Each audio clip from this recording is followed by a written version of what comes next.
साल है 1966। रेगिस्तान के आसमान पर एक भूत का राज है, MiG-21। सोवियत की एक कमाल की चीज, यह मिडिल ईस्ट पर हावी है। सब इससे डरते हैं, खासकर इजराइल। इजरायली पायलटों को ऐसे दुश्मन का सामना करना पड़ता है जिसे वे समझ नहीं पाते। हर डॉग फाइट एक जुआ है ऐसी मशीन के खिलाफ जिसके बारे में वे कुछ नहीं जानते। MiG-21 एक ब्लैक बॉक्स है, तेज, ऊंचा, जानलेवा। नुकसान बढ़ता जा रहा है। देश घिर चुका है। चुपके से जनरल और राजनेता बहस करते हैं। जवाब हमेशा एक ही होता है, उन्हें मिग के राज खोलने होंगे। लेकिन एक प्रेत को कैसे पकड़ोगे? मोसाद, इजराइल की दिलेर खुफिया एजेंसी, नामुमकिन काम को हाथ में लेती है। किसी किले से प्लेन चुराकर नहीं, बल्कि एक पायलट को भर्ती करके।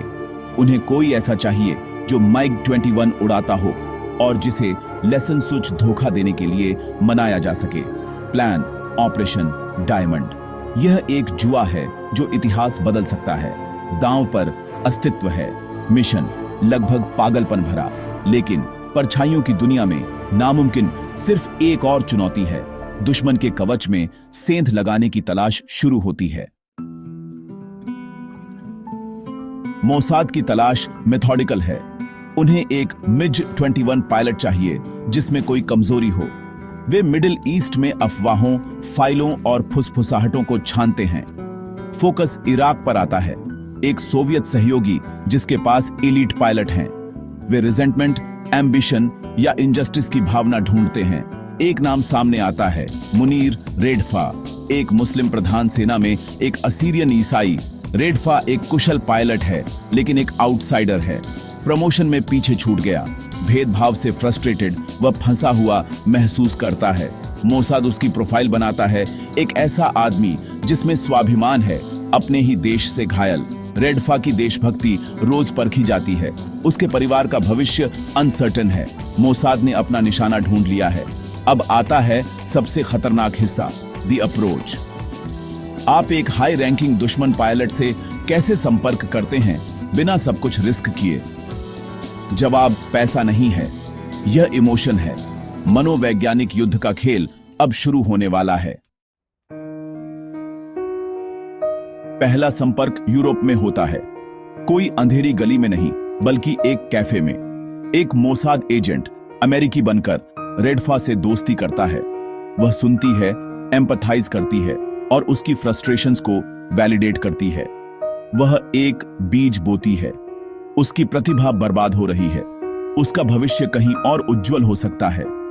रिश्ता गहरा होता जाता है। सावधानी से न केवल आदमी को, बल्कि उसके ईगो को भी सिड्यूसिंग करता है। इजराइल का कोई जिक्र नहीं, गद्दारी की कोई बात नहीं, बस अपने परिवार के लिए सम्मान और सुरक्षा का सपना। रेडफा अकेला और डिसइल्यूजन्ड विश्वास करने लगता है। एक और मोसाद एजेंट आता है, एक पश्चिमी प्रतिनिधि बनकर। वह सीधा बात करता है। वे जानते हैं रेडफा कौन है और उनके पास एक प्रोपोजिशन है। MiG-21 को एक दोस्त देश में ले आओ, बदले में एक नया जीवन, एक नई पहचान और उसके परिवार के लिए सुरक्षा। असली इनाम पैसा नहीं है, यह डिग्निटी और एक भविष्य है। रेडफा डरा हुआ है। इसकी सजा मौत है, लेकिन असंतोष का बीज बढ़ चुका है। एजेंट धैर्यवान हैं। वे उसे अपनी अंतरात्मा से जूझने देते हैं। फैसला उसका है, लेकिन चुनाव पहले ही हो चुका है। रेडफा मान जाता है, लेकिन एक शर्त पर। उसका परिवार सुरक्षित होना चाहिए इससे पहले कि वह कोई कदम उठाए। मोसाद को एक नई चुनौती का सामना करना पड़ता है, पूरे परिवार को इराक से निकालना। यह एक समानांतर ऑपरेशन है जो जोखिमों से भरा है। यूरोप में गुप्त बैठकें योजना को अंतिम रूप देती हैं। मोसाद एजेंट इजरायली पायलट बनकर रेडफा को हर डिटेल के बारे में बताते हैं, ईंधन, रास्ते, रडार, एस्केप। रेडफा अपने ही डिफेक्शन में एक पार्टनर बन जाता है। इस बीच मोसाद और कुर्द सहयोगी चुपचाप उसके परिवार को ग्रुप बाय ग्रुप स्मगल्स करते हैं। हर सीमा पार करना एक हार्ट स्टॉपिंग जोखिम है। आखिरकार एक कोडेड रेडियो संदेश, परिवार सुरक्षित है। रेडफा को राहत मिलती है, लेकिन अब कोई वापसी नहीं है। अगली बार जब वह MiG-21 उड़ाएगा तो वह आखिरी बार होगा। वह पॉइंट ऑफ नो रिटर्न पर है। 16 अगस्त 1966, रशीद एयरबेस, इराक। रेडफा अपने माइग 21 की ओर चलता है। दिल जोर से धड़क रहा है, अपने डर को छुपा रहा है। वह क्रू के साथ मजाक करता है, प्री फ्लाइट चेक्स करता है और एक रूटीन मिशन पर उड़ान भरता है। रडार पर वह बस एक और ब्लिप है। वह उत्तर की ओर उड़ता है, विंगमैन उसके बगल में दिखावा बनाए रखता है। उत्तरी इराक के ऊपर वह इंजन की खराबी का रेडियो करता है, एक झूठ। वह फॉर्मेशन तोड़ता है, एल्टीट्यूड गिराता है और जेट को उसकी लिमिट्स तक धकेलता है। नीचे उड़ते हुए वह जॉर्डन की ओर दौड़ता है, रडार से बचते हुए। उसका विंगमैन कंफ्यूज्ड है, कंट्रोल टावर कॉल करता है। रेडफा चुप रहता है, अलार्म बजते हैं, इराकी जेट स्क्रैम्बल होते हैं। वह एक गोस्ट है, एड्रेनलिन पर उड़ रहा है, अपने अतीत से पीछा किया जा रहा है। उसे जॉर्डन पार करना होगा और इजराइल पहुंचना होगा इससे पहले कि उसे मार गिराया जाए। हर सेकंड मौत के खिलाफ एक दौड़ है। एक इजरायली कंट्रोल रूम में तनाव इलेक्ट्रिक है। सभी की निगाहें रडार पर हैं। पूरब से एक बीएलआईव का इंतजार कर रही हैं। मिनट रेंगते हैं, फिर एक तेजी से चलती हुई चीज दिखाई देती है।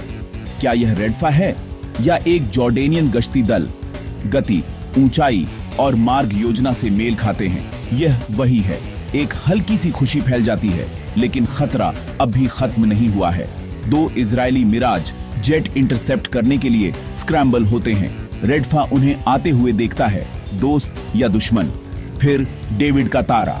वे स्वागत में अपने पंख झुकाते हैं। रेडफा को हज्जोर एयरबेस ले जाया जाता है। रनवे साफ कर दिया गया है। आपातकालीन दल इंतजार कर रहे हैं। वह उतरता है। माइजी 21, सोवियत का गौरव, अब इजरायली हाथों में है। रेडफा बाहर निकलता है, गद्दार नहीं बल्कि वह आदमी जिसने भूत को पहुंचाया। ऑपरेशन डायमंड सफल रहा। माइजी 21 का इजराइल में आना दुनिया भर में झटके भेजता है। सोवियत और उनके सहयोगी अपमानित होते हैं। इराक ब्रूटल पर्जेस शुरू करता है, लेकिन राज खुल गया है। एक बेशकीमती हथियार चोरी हो गया है। इजराइल और अमेरिका के लिए जेट एक सोने की खान है। टेस्ट पायलट इसे अपनी लिमिट्स तक धकेलते हैं, ताकत और फेटल फ्लॉज का पता लगाते हैं। इजरायली पिलोटों को माइजी 21 से लड़ने और उसे हराने के लिए प्रशिक्षित किया जाता है। 6 दिवसीय युद्ध में यह ज्ञान निर्णायक साबित होता है। सोवियत इनविंसिबिलिटी का मिथ टूट जाता है। अमेरिका को डेटा मिलता है, जिसका उपयोग वह वियतनाम में पायलटों को प्रशिक्षित करने के लिए करता है। इन सबक से टॉप गन स्कूल का जन्म होता है। एक पायलट का डिफेक्शन 2 युद्धों का रुख बदल देता है। इंटेलिजेंस न कि फायर पावर, शक्ति संतुलन को बदल देती है। ऑपरेशन डायमंड सिर्फ एक जासूसी कहानी से बढ़कर है। यह ह्यूमन नेचर का एक सबक है। मोसाद ने मेजी 21 को बेहतर विमानों से नहीं हराया, बल्कि लोगों को समझकर। उन्होंने एक आदमी का ब्रेकिंग पॉइंट ढूंढा और उसे डिग्निटी की पेशकश की, न कि सिर्फ पैसा। उन्होंने सुना, वैलिडेट किया और उसके परिवार के लिए सुरक्षा का वादा किया। उन्होंने एक लॉयल सैनिक को एक सहयोगी में बदल दिया, उसकी सबसे गहरी आशंकाओं और आशाओं को अपील करके। असली लड़ाई दिमाग में लड़ी गई थी, आसमान में नहीं। टेक्नोलॉजी की नकल की जा सकती है, लेकिन मानव हृदय अल्टीमेट वेपन बना रहता है। कभी कभी सबसे खतरनाक उपकरण एक शांत बातचीत होती है। सबसे महत्वपूर्ण लड़ाई एक व्यक्ति की आत्मा के लिए होती है। सबसे ऑडेशियस हाइस्ट लॉयल्टी चुराना है, न कि मशीनें। अंत में यह हमेशा ह्यूमन एलिमेंट होता है जो इतिहास बदलता है। सावधान रहें, सतर्क रहें।